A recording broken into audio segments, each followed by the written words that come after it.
Hello everyone.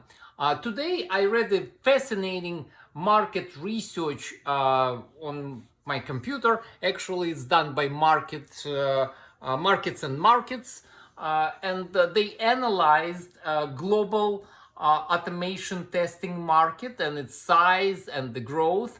And what they're saying here is that they expect this global automation testing market to increase its size by $28.8 billion by the year 2024. So in 4 years, this is astonishing figure by itself, and it means creation of millions of jobs.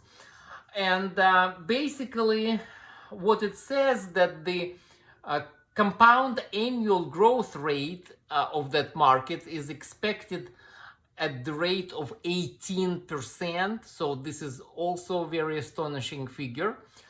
And it's a 200-page PDF report, so I'm not going to read everything to you. But one thing that got my attention is that they predict that the biggest market size will be within the functional testing, and this is one of the major components that we teach on our course at the Learnix Center.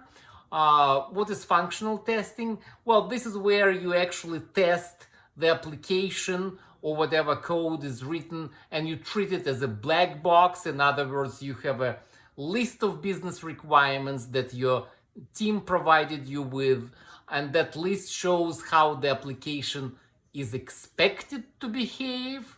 For example, if that's a shopping cart that you're testing, well, it's expected that you would be able to add products to the shopping cart, for example, right? So if you cannot add products, then it's a failure, right? So you have a list of business requirements, and you sit down as a first-time user and a tester of the application, and you test it, right? So, and what this article is saying that the functional testing segment is expected to have the larger market size during the forecast period up to 2024. So this is very exciting. We teach this on our course at Learnix. So I invite all of you to come to us, talk to us about these wonderful opportunities. We have a free class, no obligations, no questions. You're welcome to come and attend this demo class and the presentation, and we'll be happy to see all of you on our course. Thank you so much. See you soon.